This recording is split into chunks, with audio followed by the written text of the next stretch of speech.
December 7th, 1941. Pearl Harbor, territory of Hawaii. Vice Admiral Chuichi Nagumo stood on the bridge of the carrier Akagi as the first wave of aircraft returned from their strike. Through binoculars, he counted the devastation below: battleships capsized or burning, oil slicks spreading across the harbor, smoke columns rising thousands of feet into the tropical sky. The attack had achieved tactical surprise beyond the most optimistic predictions. 8 American battleships damaged or destroyed. Over 2,000 American sailors and soldiers killed. The backbone of the United States Pacific Fleet appeared to be broken. If you're enjoying this deep dive into the story, hit the subscribe button and let us know in the comments from where in the world you are watching from today. Yet, as Nagumo's staff officers celebrated around him, a single fact gnawed at his strategic calculations. The American aircraft carriers were not in port. Enterprise, Lexington, and Saratoga had been absent during the attack. These 3 vessels, each capable of launching over 70 aircraft, represented a threat that disturbed the Japanese admiral despite the apparent completeness of his victory. Still, 3 carriers against the combined might of the Imperial Japanese Navy's 6 fleet carriers and 4 light carriers seemed manageable. The mathematics appeared to favor Japan decisively. What Nagumo could not know, what no Japanese naval planner had fully comprehended, was that those 3 American carriers represented merely the beginning. Within 42 months, the United States would commission 99 aircraft carriers of various types. The sleeping giant that Admiral Yamamoto had warned about awakening was not America's existing fleet, but its industrial capacity to build ships faster than Japan could possibly sink them. The journey from Pearl Harbor to that industrial awakening had begun years earlier in planning offices far from the Pacific. In 1934, Congress passed the Vinson-Trammell Act, authorizing the construction of additional naval vessels to bring the fleet up to treaty limits established by international agreements. Among the ships authorized were 2 new aircraft carriers to supplement the aging Lexington and Saratoga, which had been converted from battlecruiser hulls in the 1920s. The new carriers, Yorktown and Enterprise, incorporated lessons learned from operating the earlier vessels. They were purpose-built carriers from the keel up, designed specifically to launch and recover aircraft efficiently. Yorktown was laid down at Newport News Shipbuilding on May 21, 1934. Enterprise followed at the same yard on July 16, 1934. Both ships were commissioned in 1938, joining a fleet that now possessed 4 modern carriers. The Japanese Navy, meanwhile, had been building carriers aggressively throughout the 1930s. The carriers Soryu and Hiryu, purpose-built fleet carriers designed for speed and aircraft capacity, joined the fleet in 1937 and 1939, respectively. The massive Shokaku and Zuikaku, among the finest carriers ever built, were commissioned in 1941. These ships, displacing over 30,000 tons and capable of operating over 70 aircraft, represented the pinnacle of Japanese naval aviation technology. By December 7, 1941, Japan possessed 10 aircraft carriers capable of fleet operations. The United States had 7, but 3 were older conversions with limited capabilities. The balance appeared to favor Japan, especially considering Japanese naval aviators were among the most experienced and skilled in the world, tempered by years of combat operations over China. Japanese naval planning for war with the United States rested on assumptions that seemed reasonable based on historical precedent and industrial capacity. Assessments. Japan would strike first, crippling American naval power in the Pacific. American forces would require months, perhaps years, to rebuild their strength. During this window, Japan would consolidate control over Southeast Asia and the Western Pacific, establishing a defensive perimeter so costly to breach that the United States would eventually negotiate a settlement recognizing Japanese conquests. The plan assumed that American industrial capacity, while impressive, could not quickly replace naval losses. Battleships required 3 to 4 years to build. Aircraft carriers, being even more complex, would surely require similar timeframes.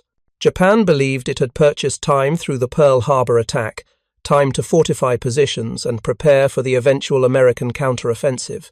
Captain Kameto Kurashima, senior staff officer to Admiral Yamamoto, had conducted detailed assessments of American naval construction capacity in 1940 and 1941.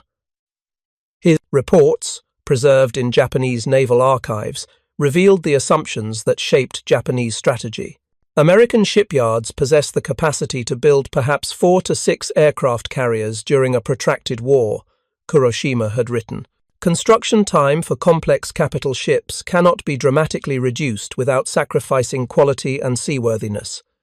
Our strategy must ensure we destroy American carriers faster than they can be replaced. These calculations failed to account for a revolution in ship construction methods that was already transforming American maritime production. The Liberty ship program, pioneered by industrialist Henry Kaiser, had demonstrated that traditional shipbuilding assumptions about construction time could be shattered through mass production techniques. Ships that previously required a year to build were being launched in weeks. The same principles would soon be applied to aircraft carrier construction. The first hint of what was coming emerged in June 1942 during the Battle of Midway. 4 Japanese fleet carriers, Akagi, Kaga, Soryu, and Hiryu, were sunk in a single day of combat. The loss devastated Japanese naval aviation. Not only were the carriers themselves irreplaceable in the short term, but Japan lost many of its most experienced pilots and maintenance crews. The carefully trained cadre of naval aviators that had attacked Pearl Harbor 6 months earlier was significantly depleted. American losses at Midway included the carrier Yorktown, damaged by bombs and torpedoes, then sunk by a Japanese submarine while under tow. Yet, despite losing one of its precious carriers, the United States Navy demonstrated a capacity for rapid repair that stunned Japanese intelligence officers. The carrier had been severely damaged at the Battle of the Coral Sea in early May, with bomb damage that Japanese analysts estimated would require 3 months of shipyard work to repair. Yorktown had limped back to Pearl Harbor and entered dry dock on May 27, 1942. 1,400 shipyard workers laboured around the clock. 72 hours later, on May 30th, Yorktown departed Pearl Harbor and sailed for Midway. The repairs were temporary, the ship was not fully restored, but it was combat capable. Japanese naval officers studying post-battle intelligence reports found this timeline incomprehensible. Our own yards would require minimum 8 weeks to achieve repairs sufficient for combat operations, one Japanese naval constructor noted in a report. American industrial methods appear to prioritize speed over thoroughness. This may indicate desperation rather than capability. The assessment misunderstood what it was witnessing. American shipyards were not desperate. They were systematically applying mass production principles to naval repair and construction. The capability that allowed Yorktown to return to battle in 72 hours would soon be applied to building new carriers at speeds that would seem impossible to Japanese naval planners. In Washington, the United States Navy's Bureau of Ships faced a crisis of capacity. The pre-war fleet of 7 carriers had been reduced to 3 by summer 1942. Lexington had been sunk at Coral Sea. Yorktown was lost at Midway. Saratoga was undergoing repairs from torpedo damage. Wasp was operating in the Atlantic, not yet transferred to the Pacific. Hornet, the newest fleet carrier, and Enterprise remained operational, but 2 carriers could not control the vast Pacific theatre. Rear Admiral Edward Cochrane, chief of the Bureau of Ships, recognized that traditional construction methods would not meet the crisis. A fleet carrier of the Essex class, the new standard design being built to replace losses, required approximately 20 months from keel laying to commissioning using conventional shipyard methods. At that pace, the Navy would not achieve numerical superiority over Japanese carrier forces until late 1944 at the earliest. Cochrane had been following the Liberty ship program with intense interest. If cargo ships could be mass-produced using prefabrication and simplified construction methods, could similar techniques be applied to warships? The question led to one of the most significant decisions in naval construction history. The escort carrier program, initially conceived as a way to provide convoy air cover in the Atlantic, became an experiment in rapid ship construction. These vessels, much smaller than fleet carriers, would be built on merchant ship hulls using techniques adapted from the Liberty ship program. The experiment would prove that aircraft carriers could be built in months rather than years.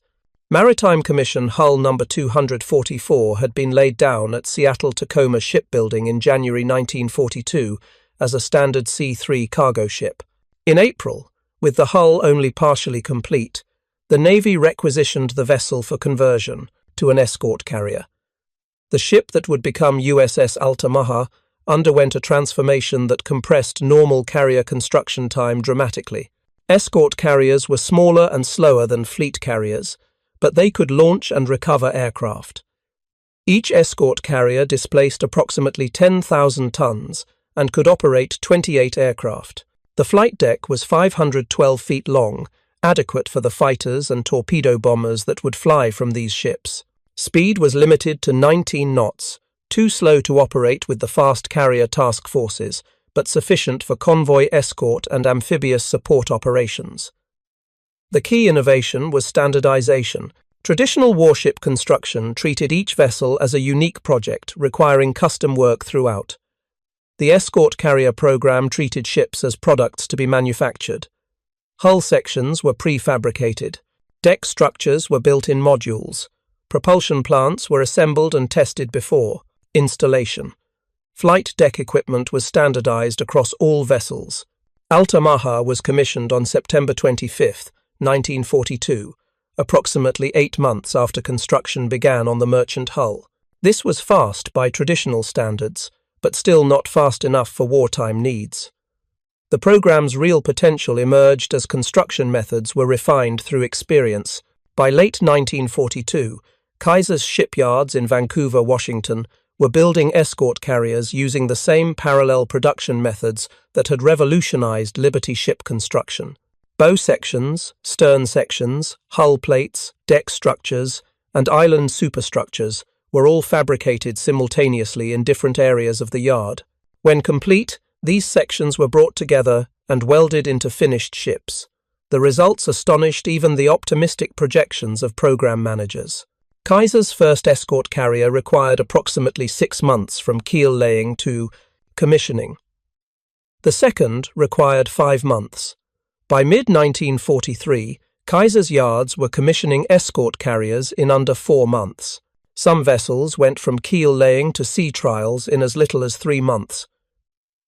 If you find this story engaging, please take a moment to subscribe and enable notifications. It helps us continue producing in-depth content like this.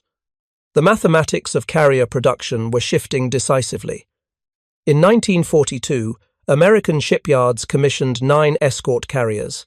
In 1943, that number reached 36. In 1944, 27 more escort carriers joined the fleet. By war's end, 78 escort carriers would be built, the vast majority completed in less than 6 months each. These were not the powerful fleet carriers that formed the spearhead of offensive operations, but they represented air power that Japan could not match. Each escort carrier could provide air cover for invasion fleets, hunt, submarines, transport aircraft, or support ground operations. More importantly, they demonstrated that American industry could build flight decks faster than Japanese submarines, and aircraft could sink them.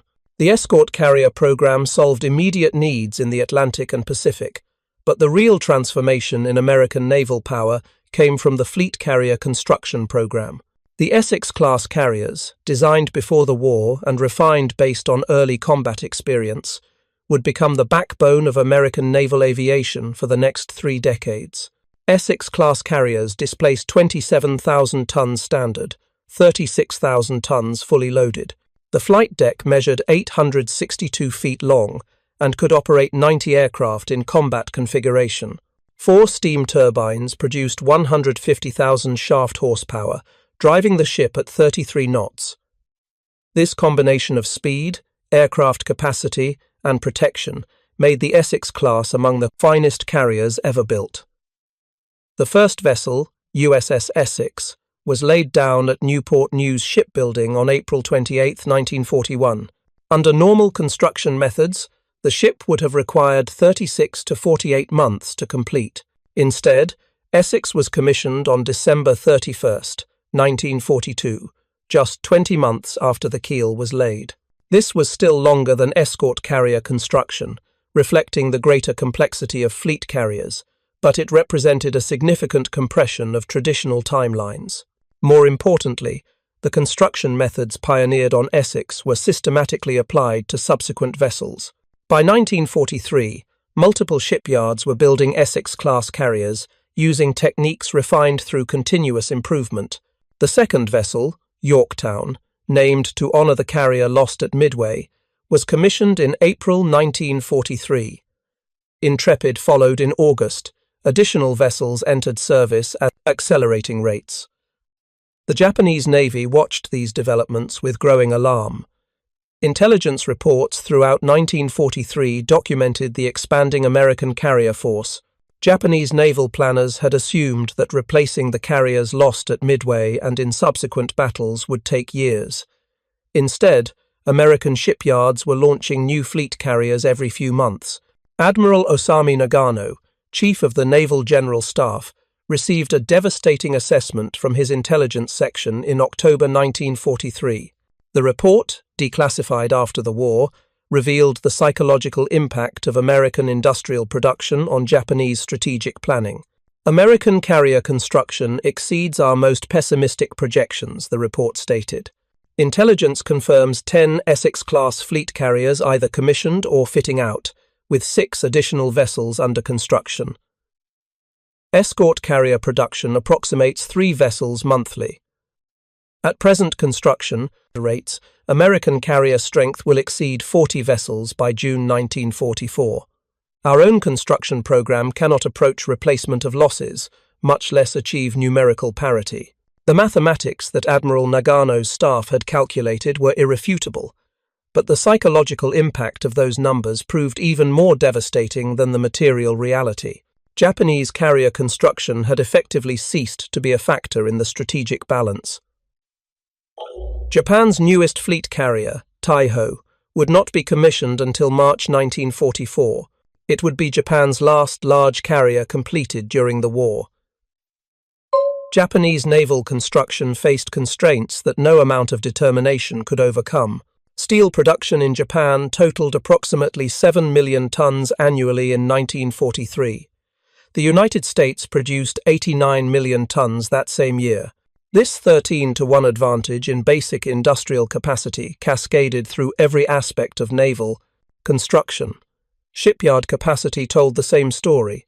Japan possessed perhaps 6 yards capable of building large warships. The United States had over a dozen major naval shipyards, plus scores of facilities building escort carriers and smaller vessels. Japanese yards operated with skilled craftsmen using traditional methods. American yards increasingly applied mass production techniques that multiplied output while reducing construction time.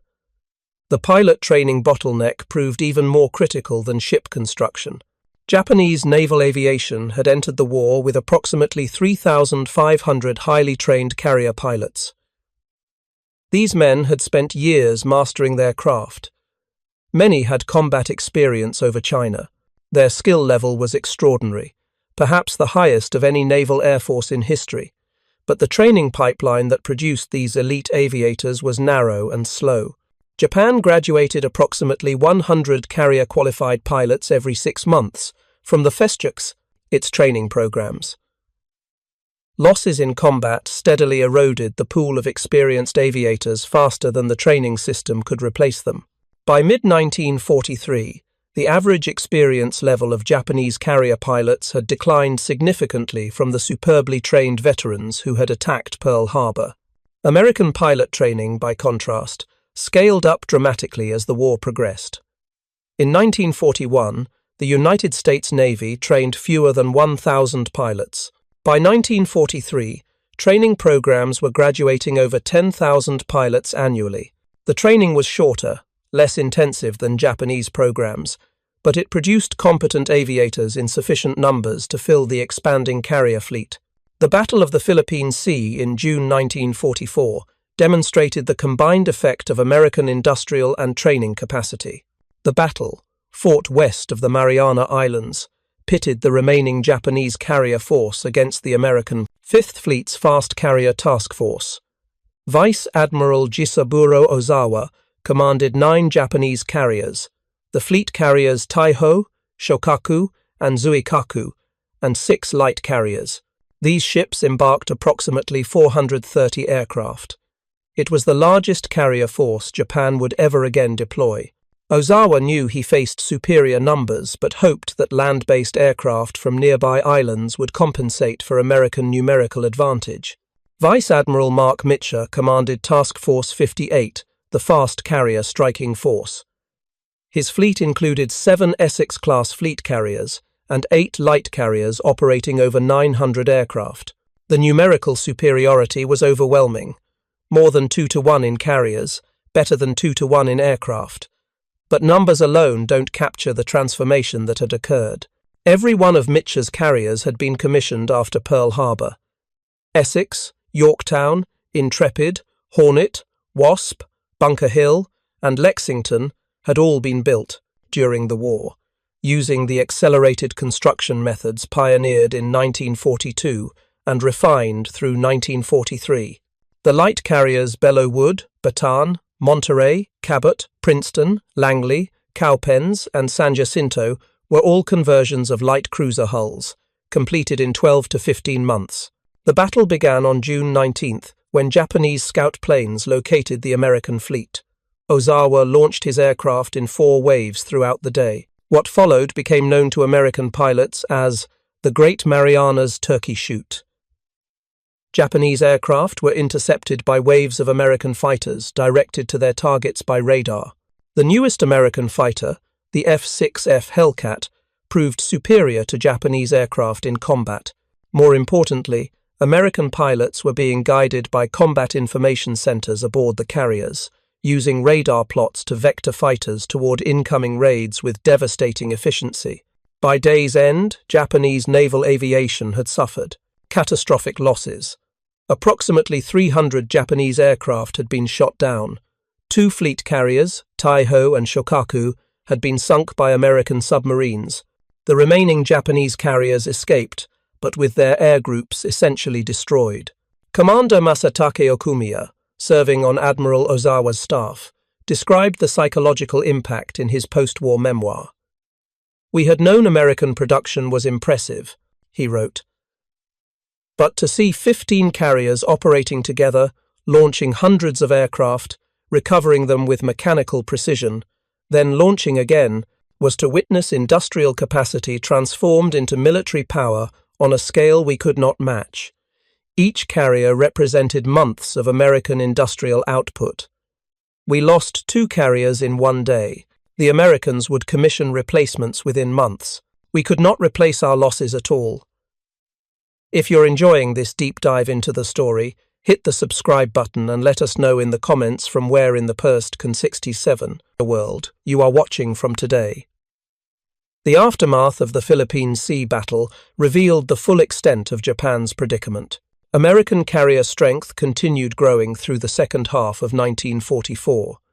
By December, the Fast Carrier Task Force included 17 fleet and light carriers. Escort carriers operating in support roles added dozens more flight decks. The total American carrier force approached 70 vessels. Japanese carrier strength, by contrast, had collapsed. After the Philippine Sea, Japan possessed 4 operational carriers with diminished air groups. The shortage of trained pilots made even these surviving carriers difficult to operate effectively. In October 1944, during the Battle of Leyte Gulf, Japanese carriers served mainly as decoys, their flight decks nearly empty of aircraft. Vice Admiral Takejiro Onishi, commander of the 1st Air Fleet, confronted the mathematical reality during planning sessions before Leyte Gulf. Comments, recorded by staff officers, captured the despair of Japanese naval leadership. "The Americans build carriers faster than we can sink them," Onishi stated bluntly. "Even if we achieved complete success in coming battles, sinking 10 or 15 carriers, the Americans would replace them within 6 months. We cannot replace our losses. We cannot train replacement pilots fast enough. The industrial imbalance is insurmountable." It was Onishi who proposed and organized the kamikaze special attack units.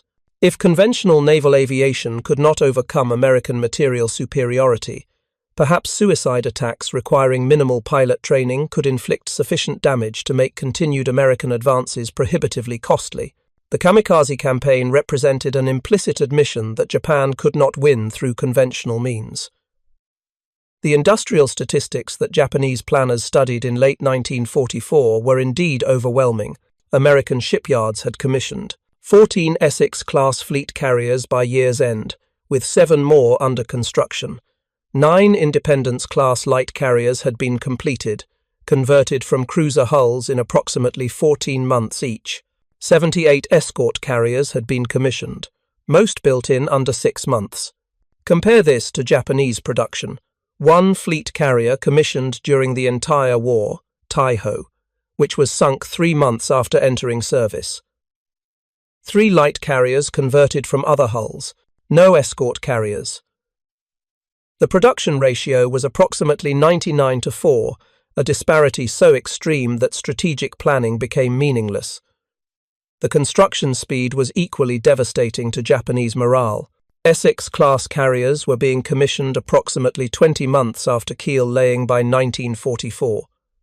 This represented a 50% reduction from pre-war construction timelines. Light carriers were entering service in 12 to 15 months.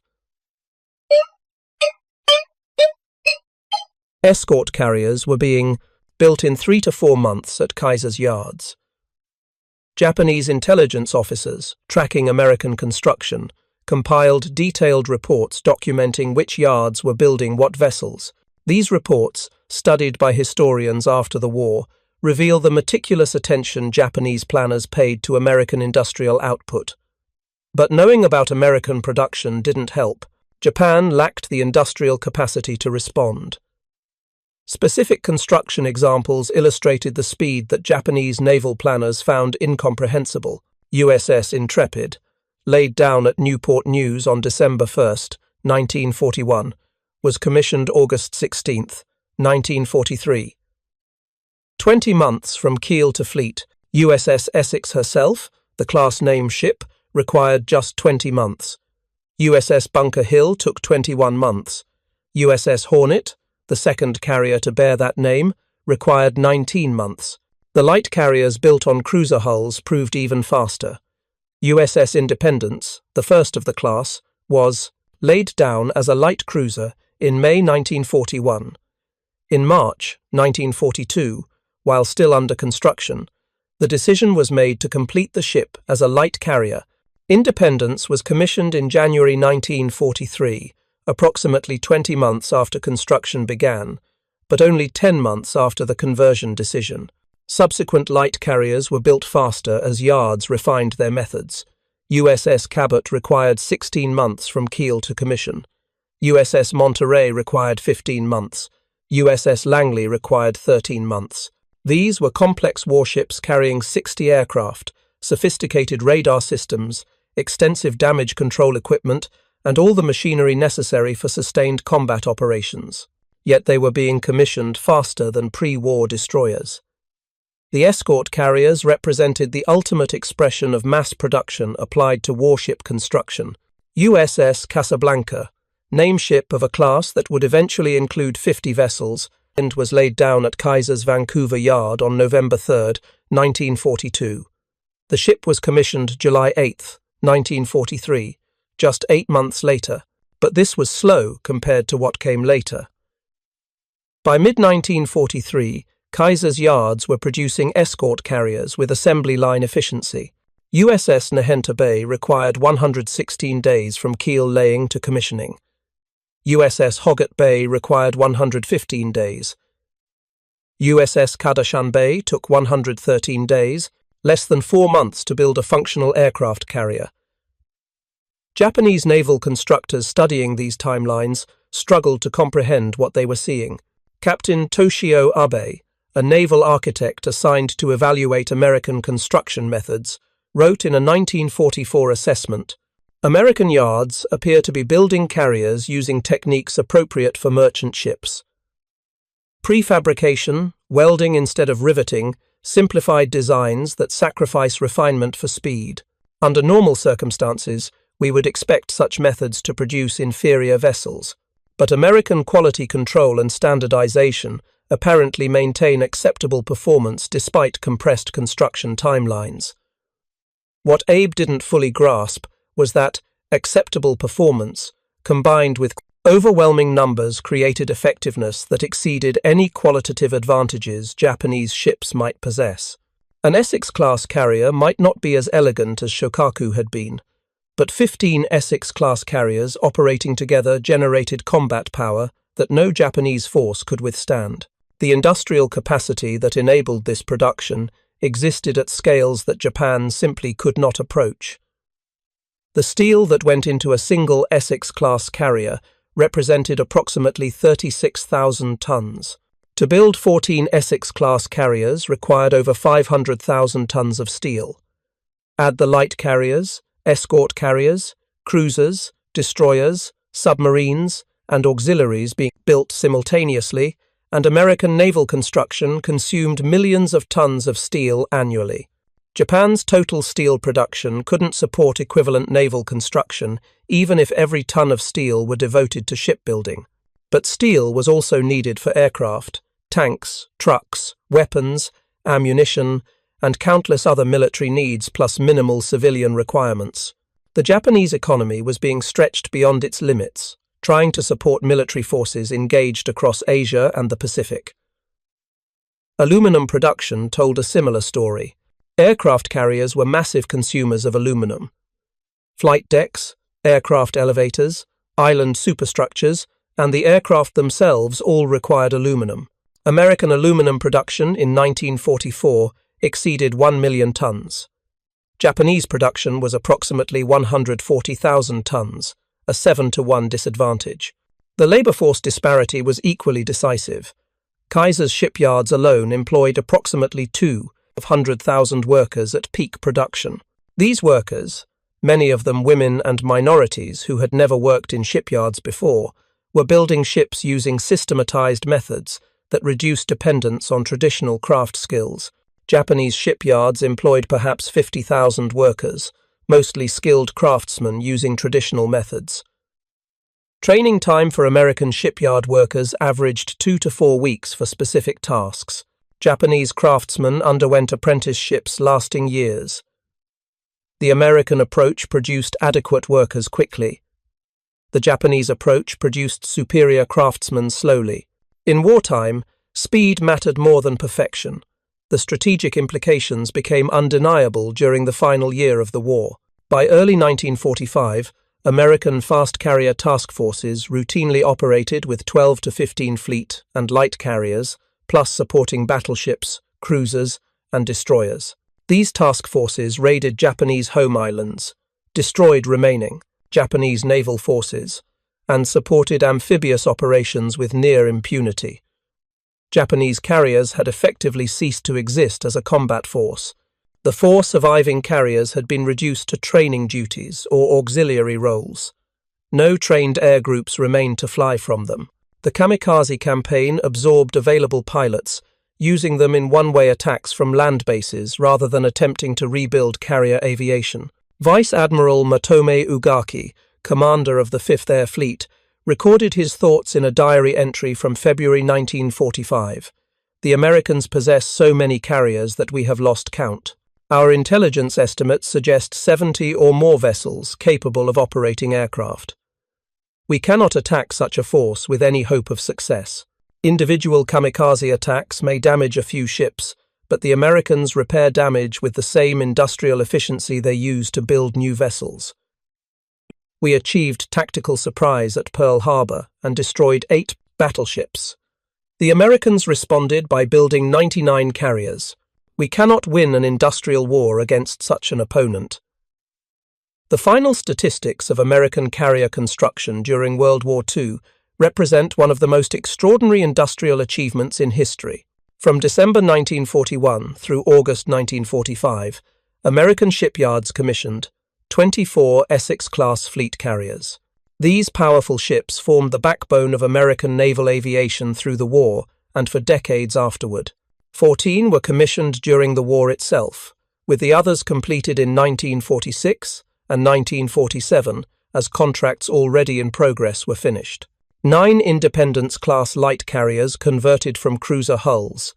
These ships provided additional flight decks to fast carrier task forces, operating alongside the Essex class in the most powerful naval formations ever assembled.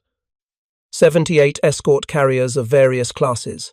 These smaller vessels provided convoy protection, supported amphibious operations, transported aircraft, hunted submarines, and filled numerous other roles.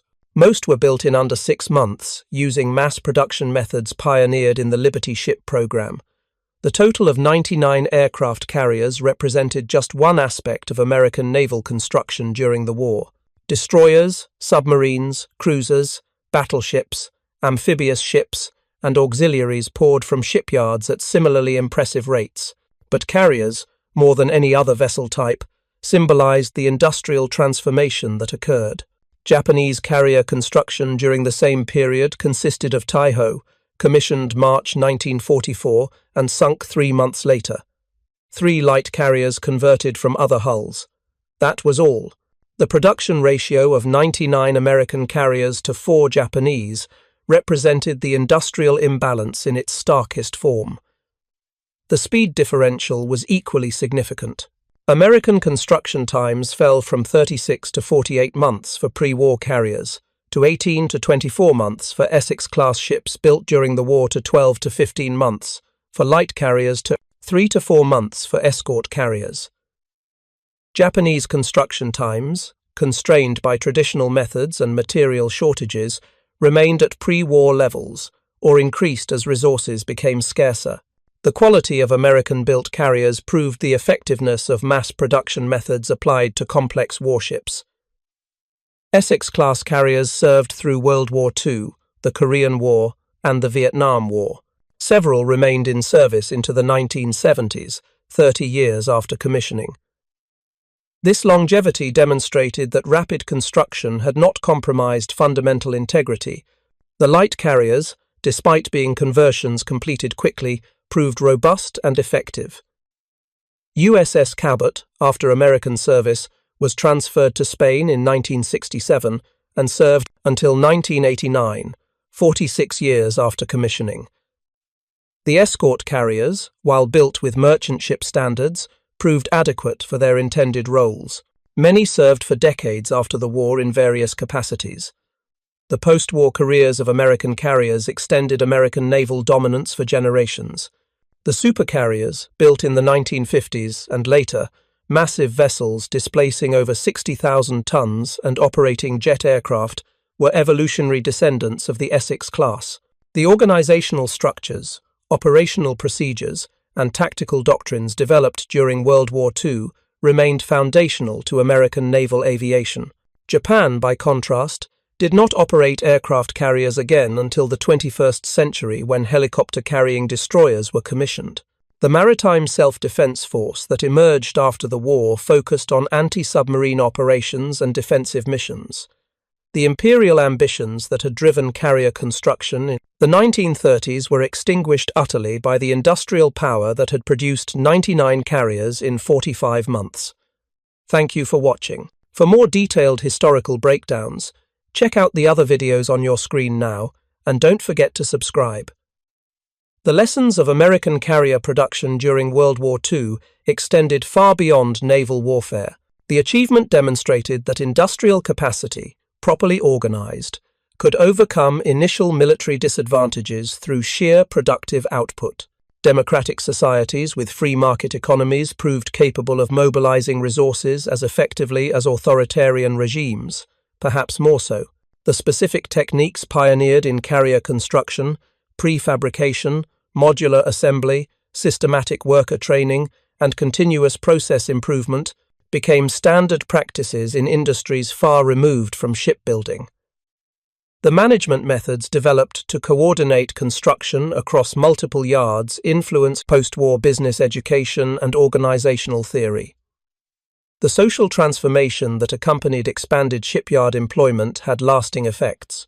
Women and minorities who gained skills and confidence working in defense industries could not be completely excluded from industrial employment after the war ended. The experience planted seeds of social change that would flower in later decades. For Japanese naval officers who survived the war, the memory of facing endless American carriers remained traumatic. Admiral Ozawa, who had commanded at the Philippine Sea, reflected in a 1952 interview, "We understood we faced a wealthy nation with large industrial capacity, but understanding theoretically that America could outproduce Japan was different from watching their carriers multiply like bamboo shoots after rain.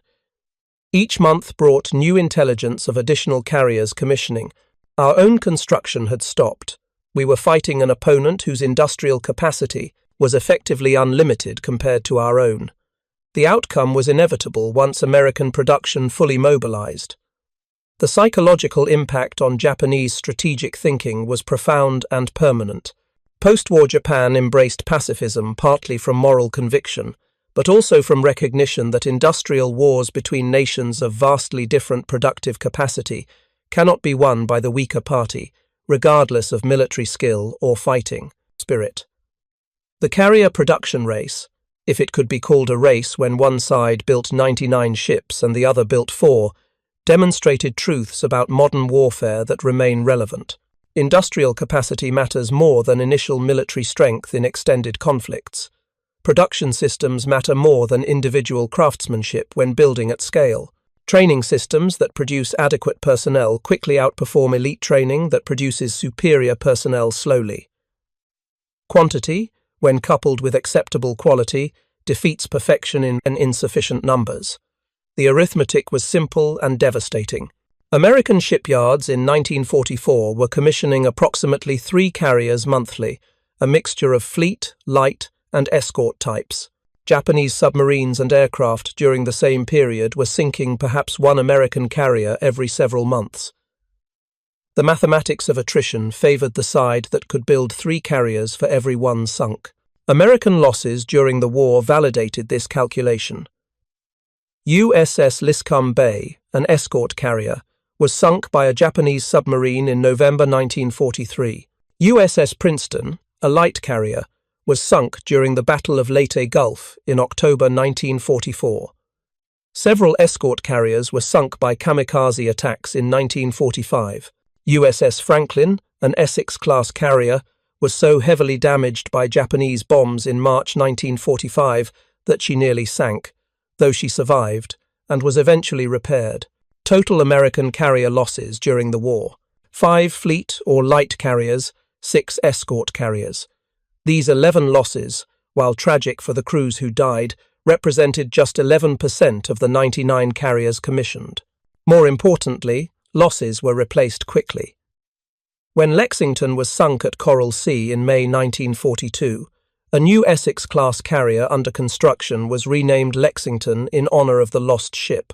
The replacement Lexington was commissioned in February 1943, just 9 months after the original was sunk.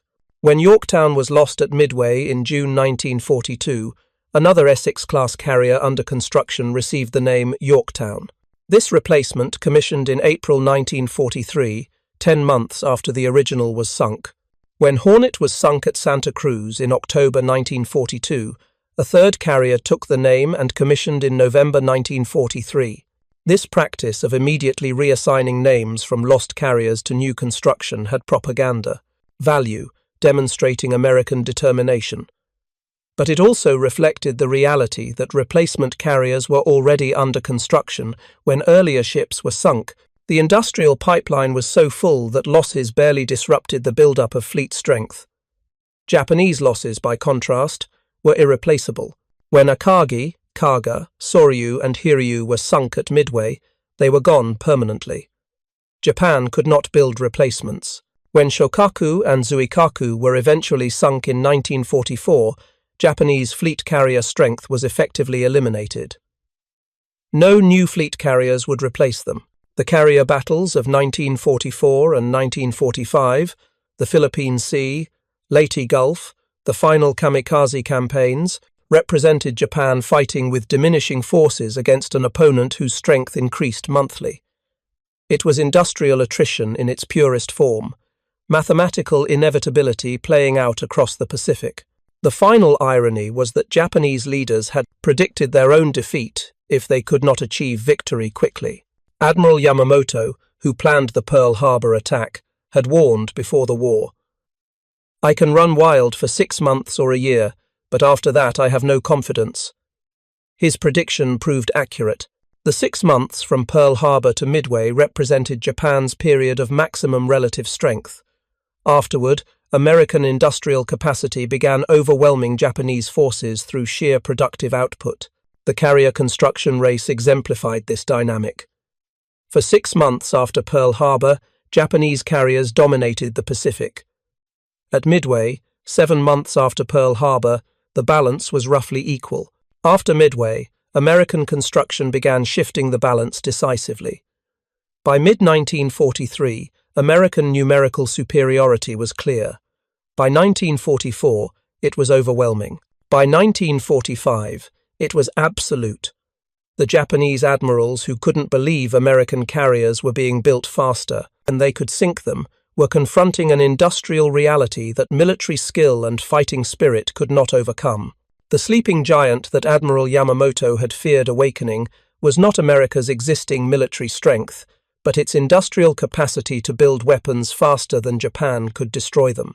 That capacity, demonstrated across every category of war production but most dramatically in carrier construction, determined the Pacific War's outcome as surely as any battle. The 99 carriers commissioned between December 1941 and August 1945 represented not just ships, but the transformation of American industrial potential into decisive military power. They carried the aircraft that sank Japanese warships, destroyed Japanese aircraft, supported amphibious invasions, and eventually bombed Japanese cities. More fundamentally, they represented the answer to the question Japanese planners had asked in December 1941. Could America fight a two-ocean war against Germany and Japan simultaneously? The answer, written in steel and welded in shipyards from California to Virginia, was 99 carriers, built fast enough that Japanese forces could not sink them as quickly as American yards launched them. That answer, incomprehensible to Japanese admirals studying construction reports in 1943 and 44, decided the Pacific War more decisively than any single battle. The industrial awakening that began with Liberty ships and extended to carrier construction demonstrated that America's true strength lay not in its existing military forces, but in its capacity to build new forces faster than enemies and could destroy them. The Japanese admirals had attacked Pearl Harbor hoping to cripple American naval power. Instead, they awakened an industrial giant that built 99 carriers in the time it took Japan to build 4, and in doing so, determined the war's outcome through arithmetic that no amount of courage or skill could overcome. If you're enjoying this deep dive into the story, hit the subscribe button and let us know in the comments from where in the world you are watching from today.